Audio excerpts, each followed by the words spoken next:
Masti sir ನಮಸ್ಕಾರ. ನಮಸ್ಕಾರ. ಹೇಗಿದ್ದೀರಾ? ಚೆನ್ನಾಗಿದೆ.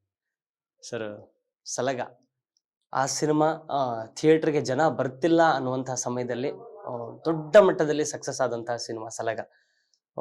ಈಗ ಅದರ ಡಬಲ್ ಇಂಪ್ಯಾಕ್ಟ್ ಕೊಡೋದಕ್ಕೆ ಭೀಮಾ ರೆಡಿ ಆಗ್ತಿದೆ.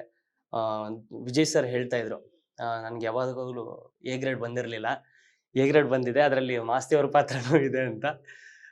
ಕೊಲ್ಯಾಬ್ ಆಗಿ ಮತ್ತೆ ಅವ್ರ ಜೊತೆ ಭೀಮಾದಲ್ಲಿ ವರ್ಕ್ ಮಾಡಿದ್ದೀರಾ.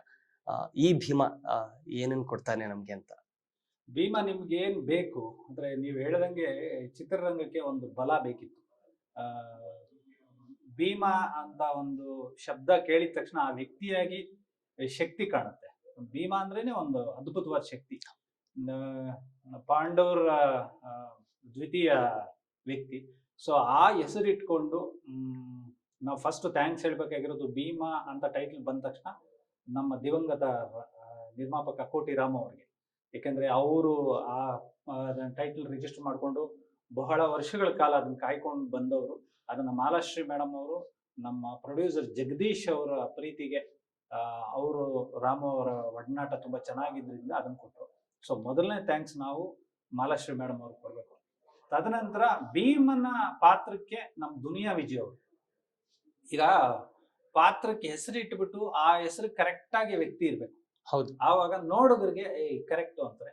ಸೊ ಆ ನಿಟ್ಟಿನಲ್ಲಿ ಕೆಲಸ ಮಾಡಿರುವಂತ ಚಿತ್ರ ಪರಿಪೂರ್ಣವಾಗಿದೆ. ಪ್ರೇಕ್ಷಕನಿಗೆ ಎಲ್ಲಾ ವಿಭಾಗಗಳಲ್ಲೂ ಸಂಗೀತ ಆಗಿರ್ಬೋದು, ಸಾಹಿತ್ಯ ಆಗಿರ್ಬೋದು, ಸಂಭಾಷಣೆ ಆಗಿರ್ಬೋದು, DOP ನಮ್ಮ ಶಿವಸೇನಾ ಅವ್ರು ಮಾಡಿರೋದು ಸಲಗ. ತದನಂತರ ಎಲ್ಲಾ ವಿಚಾರಗಳಲ್ಲೂ ಎಲ್ಲಾ ವಿಭಾಗಗಳಲ್ಲೂ ತುಂಬಾ ಜನಗಳನ್ನ ಆಕರ್ಷಣೆ ಮಾಡಿ ಮನರಂಜನೆ ಕೊಡುವಂತ ಚಿತ್ರ ಭೀಮಾ. ಸರ್, ಸಲಗ ಮತ್ತೆ ಭೀಮಾ ಹೇಳ್ತಾ ಇರ್ಬೇಕಾದ್ರೆ ಹೇಳ್ತಾರೆ ಇದು ಡಬಲ್ ಇಂಪ್ಯಾಕ್ಟ್ ಇರುತ್ತೆ ಸಿನಿಮಾ ಅಂತ. ವಿಜಯ್ ಸರ್ ಮಾತಾಡ್ತಾ ಇದು ಒಂದು ಒಂದು ಕಂಟೆಂಟ್ ಜೊತೆಗೆ ಈಗ ಒಂದು ಮಕ್ಕಳ ಈ ಜನರೇಷನ್ ಏನಿದೆ ಅವ್ರಿಗೆ ನಿಜವಾಗ್ಲೂ ಒಂದು ಸಂದೇಶ ಕೊಡುವಂತ ಸಿನಿಮಾ ಅಂತ. ಬಟ್ ಅದ್ರ ಬಗ್ಗೆ ಏನು ಅವ್ರೆಲ್ಲೂ ಬಿಟ್ಕೊಡ್ತಿಲ್ಲ. ಎಲ್ಲೇ ಮಾಧ್ಯಮದ ಜೊತೆ ಮಾತನಾಡ್ಬೇಕಾದ್ರೂ ನಾನು ಎಲ್ಲ ಬಿಟ್ಕೊಡಲ್ಲ, ಬಟ್ ನಿಮ್ಗೊಂದ್ಸಲ ಏನಾದ್ರೂ ಅದ್ರ ಬಗ್ಗೆ ತೋರಿಸುವಂತ ಪ್ರಯತ್ನ ಮಾಡ್ತೀನಿ ಅಂತ. ಏನು ಪ್ರಯತ್ನ ಅಂತ ನಿಮ್ಗೆ ಗೊತ್ತಿರುತ್ತೆ. ಸೊ ಏನದು ಎಕ್ಸಾಕ್ಟ್ಲಿ ಏನ್ ನಾವು ಪಡಿಬಹುದು ಅಂತ?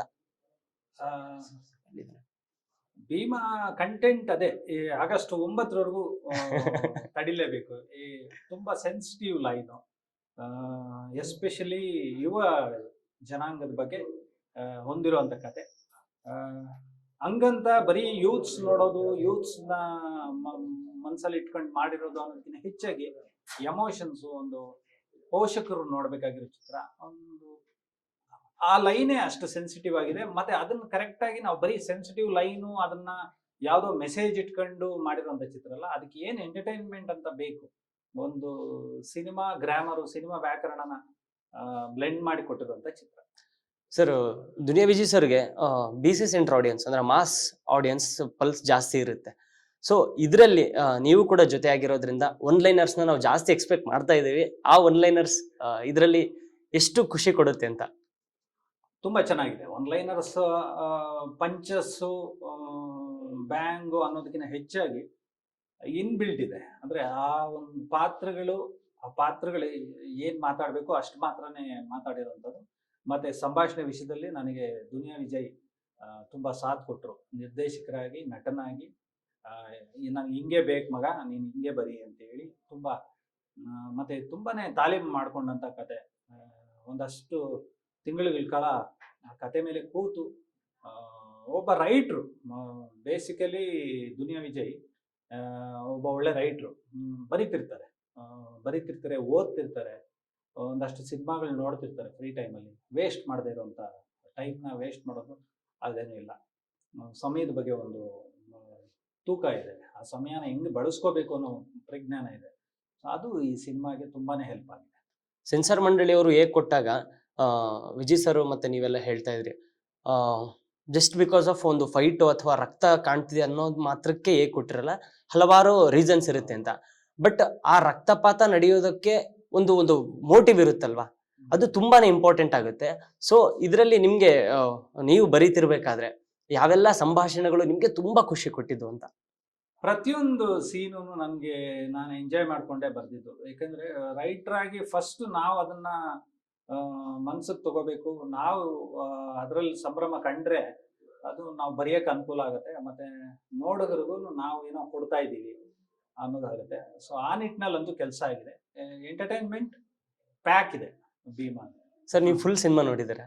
ನಾನು ಇಲ್ಲ, ರಶಸ್ ನೋಡಿದ್ದೀನಿ. ಅಂದ್ರೆ ತುಂಬಾ ಡಬ್ಬಿಂಗ್ ಹೋದಾಗ, ಶೂಟಿಂಗ್ ಹೋದಾಗ ನೋಡ್ತಾನೆ ಇರ್ತೀವಲ್ಲ, ನಾನು ಫುಲ್ ಫ್ಲೆಡ್ಜ್ಡ್ ಆಗಿ ನೋಡಿಲ್ಲ. ನನಗೆ ಅದೊಂದು ಖುಷಿ ಏನಂದ್ರೆ, ಒಂದು ಜನಗಳ ಮಧ್ಯೆ ಅವ್ರ ಆಂಬಿಯನ್ಸ್ ಅಲ್ಲಿ ಥಿಯೇಟರ್ ಅಟ್ಮಾಸ್ಫಿಯರ್ ಅಲ್ಲಿ ನೋಡ್ಬೇಕು ಅಂತ ಆಸೆ.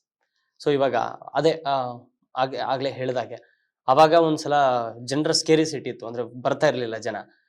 ಇವಾಗ ಮತ್ತೆ ಅದೇ ತರದ್ದ ಬಂದಿದೆ. ಬಟ್ ಅವಾಗ್ಲೂ ಸಲಗ ಬಂದು ಕನ್ನಡ ಸಿನಿಮಾ ರಂಗಕ್ಕೆ ದೊಡ್ಡ ಬೂಸ್ಟ್ ಕೊಡ್ತು. ಇವಾಗ ಭೀಮಾ ರೆಡಿ ಆಗ್ತಿದೆ. ಎಷ್ಟು ಭರವಸೆ ಇದೆ ಸರ್ ಭೀಮಾ ಮೇಲೆ? ತುಂಬಾ ಇದೆ. ಜವಾಬ್ದಾರಿ ಇದೆ, ಭರವಸೆ ಇದೆ, ಮತ್ತೆ ಭಯನೂ ಇದೆ. ನಾವು ಜನಗಳ ಪ್ರೀತಿನ ಸಿನಿಮಾ ಮೂಲಕ ಎಕ್ಸ್ಪೆಕ್ಟ್ ಮಾಡ್ತಾ ಇದೀವಿ. ಮತ್ತೆ ಜನನೂ ಅಷ್ಟೇ, ಅವರು ಎಕ್ಸ್ಪೆಕ್ಟ್ ಮಾಡ್ತಾ ಇರೋದು ನಮ್ಮಿಂದ, ಅವ್ರು ಕೊಡೋ ದುಡ್ಡು, ಅವ್ರ ಸಮಯಕ್ಕೆ ಒಂದು ಒಳ್ಳೆ ಸಿನಿಮಾ ಕೊಡಿ ಅಷ್ಟೇ ಅಂತ.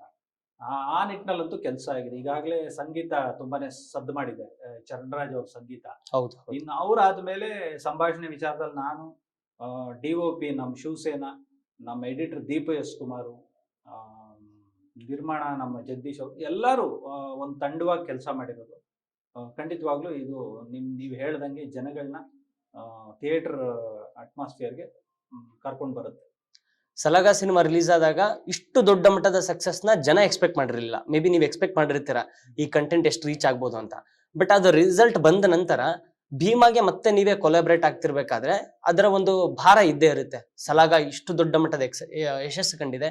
ಸೊ ಇದಕ್ಕೆ ತುಂಬಾನೇ ಎಕ್ಸ್ಪೆಕ್ಟೇಷನ್ಸ್ ಇದೆ, ಡಬಲ್ ಎಕ್ಸ್ಪೆಕ್ಟೇಷನ್ಸ್ ಇದೆ. ಸೊ ಅದನ್ನೆಲ್ಲ ಹೆಂಗ್ ಮ್ಯಾನೇಜ್ ಮಾಡಿದ್ರಿ ಅಂತ? ಕಂಟೆಂಟ್ ಸ್ಟ್ರಾಂಗ್ ಆಗಿತ್ತು. ಇದಕ್ಕೆ ನಾವು ಕರೆಕ್ಟಾಗಿ ಏನು ಮ್ಯೂಸಿಕಲಿ ಏನು ಕೊಡ್ಬೋದು, ಆಡಿಯನ್ಸ್ನ ಎಂಗೇಜ್ ಆಗಿ ಇಟ್ಕೋಬೇಕು ಎಲ್ಲ ವಿಚಾರಗಳಲ್ಲೂ. ಅವ್ರು ಏನು ಪ್ರೆಡಿಕ್ಟ್ ಮಾಡಕ್ ಆಗ್ಬಾರ್ದು, ಆ ಥರದ್ದೊಂದು ಕತೆ ಅಂತೂ ಇದರಲ್ಲಿದೆ. ಅಂದ್ರೆ ನಾನ್ ಲೀನಿಯರ್ ಸ್ಕ್ರೀನ್ ಪ್ಲೇ ಇರ್ಬೋದಾ? ಸ್ಕ್ರೀನ್ ಪ್ಲೇ ನೀವು ದೀಪ ಎಸ್ ಕುಮಾರ್ ಅವ್ರ ಎಡಿಟಿಂಗ್ ಅಂದ್ರೆ ನೀವು ನಾನ್ ಲೀನಿಯರ್ ಅಂತಿಲ್ಲ, ನಿಮ್ಗೆ ಅವ್ರದ್ದೊಂದು ಚಾಪ್ ಹೌದು. ಎಡಿಟಿಂಗ್ ವಿಭಾಗದಲ್ಲಿ ನನಗೆ ದೀಪ ಎಸ್ ಕುಮಾರ್ ಅವರು ಸ್ಪಿನ್ ಅಂತಾನೆ ಹೇಳ್ಬೋದು. ಹಂಗೆ ಆ ತರದ ಒಂದು ಸ್ಪಿನ್ ಟ್ವಿಸ್ಟ್ಗಳಂತೂ ಇರುತ್ತೆ. ಅದ್ರ ಮಧ್ಯೆ ಕ್ಯಾರೆಕ್ಟರ್ಗಳು, ತುಂಬಾ ಕ್ಯಾರೆಕ್ಟರ್ಗಳು ಬರ್ತಾನೆ ಇರ್ತವೆ, ತೆರೆಗೆ ಅಪ್ಪಳಿಸ್ತಾನೆ ಇರ್ತವೆ. ಸೊ ನೋಡೋದ್ರಿಗೆ ಇದು ಒಂದು ಬೇರೆ ತರದ ಸಿನಿಮಾ, ಹ್ಯಾಪನಿಂಗ್ ಸಿನಿಮಾ ಅಂತಂತೂ ಅನ್ಸುತ್ತೆ. ಕೊನೆಯದಾಗಿ August 9ಕ್ಕೆ ಭೀಮಾ ರಿಲೀಸ್ಗೆ ರೆಡಿ ಆಗಿದೆ. ನೆಕ್ಸ್ಟ್ ಮಂತ್ ಫಸ್ಟ್ ವೀಕ್ ಅಲ್ಲಿ ಪ್ರೀ ರಿಲೀಸ್ ಇವೆಂಟ್ ಅಂತಾನು ಹೇಳಿದ್ದಾರೆ. ಕನ್ನಡ ಸಿನಿಮಾ ರಂಗದ ದೊಡ್ಡ ಸ್ಟಾರ್ಸ್ಗಳು ಅದಕ್ಕೆ ಬರ್ತಿದ್ದಾರೆ ಅನ್ನುವಂತ ಸುದ್ದಿ ಹರಿದಾಡ್ತಿದೆ. ನೀವೇನಾದ್ರೂ ಅದ್ರ ಬಗ್ಗೆ? ನನಗಿನ್ನೂ ಮಾಹಿತಿ ಇಲ್ಲ. ನಮ್ಮ ನಿರ್ದೇಶಕರು, ನಿರ್ಮಾಪಕರು ಪ್ಲಾನ್ ಮಾಡ್ತಾ ಇದ್ದಾರೆ.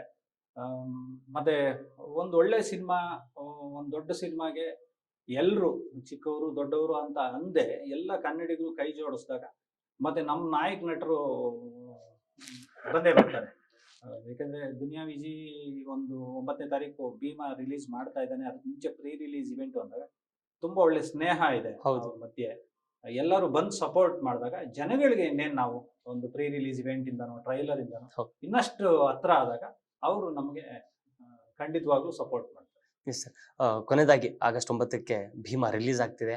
ಆಡಿಯನ್ಸ್ ಏನೆಲ್ಲ ಎಕ್ಸ್ಪೆಕ್ಟೇಷನ್ಸ್ ಅಲ್ಲಿ ಬರಬೇಕು, ಏನಿರುತ್ತೆ ಟೇಕ್ ಅವೇ ಅಂತ? ಏನ್ ಅವರು ಎಕ್ಸ್ಪೆಕ್ಟೇಷನ್ಸ್ ನ ರೀಚ್ ಮಾಡಿ, ಈಗಾಗಲೇ ಸಂಗೀತ ಅವ್ರ ಕಿವಿಗಳಿಗೆ ತಲುಪಿದೆ. ಸೊ ಸಿನಿಮಾ ಕೂಡ ಅಷ್ಟೇ ಚೆನ್ನಾಗಿ ಮಾಡಿದೀವಿ. ಸೊ ಮುಂದಿನದು 9ನೇ ತಾರೀಕು ಮೇಲೆ ನಿಮ್ಮ ಅಂಗಳದಲ್ಲಿ ಚೆಂಡು. ಸರ್, ಮುಂದಿನ ನಿಮ್ಮ ಪ್ರಾಜೆಕ್ಟ್ಗಳ ಬಗ್ಗೆ ಏನಾದ್ರು ಹೇಳೋದು? ನಮ್ದು ಬರೀತಿದ್ದೀನಿ, ಅದೇ ನೆಕ್ಸ್ಟ್ ಅಗೈನ್ ಜಡೇಶ್ ಕಾಟೇರ ಕತೆಗಾರ ಅವ್ರದ್ದು ಮತ್ತೆ ನಂದು ಸಂಭಾಷಣೆ ಇದೆ. ಅವ್ರ ನಿರ್ದೇಶನದಲ್ಲಿ ದುನಿಯಾ ವಿಜಯ್ ಅವರು ನಟಿಸ್ತಾರೆ. ಅದು ಈಗ ಬರವಣಿಗೆ. ಹ್ಯಾಟ್ರಿಕ್ ಕಾಂಬಿನೇಷನ್, ಮತ್ತೊಂದು blockbuster. Thank you sir. All the very best for Bima.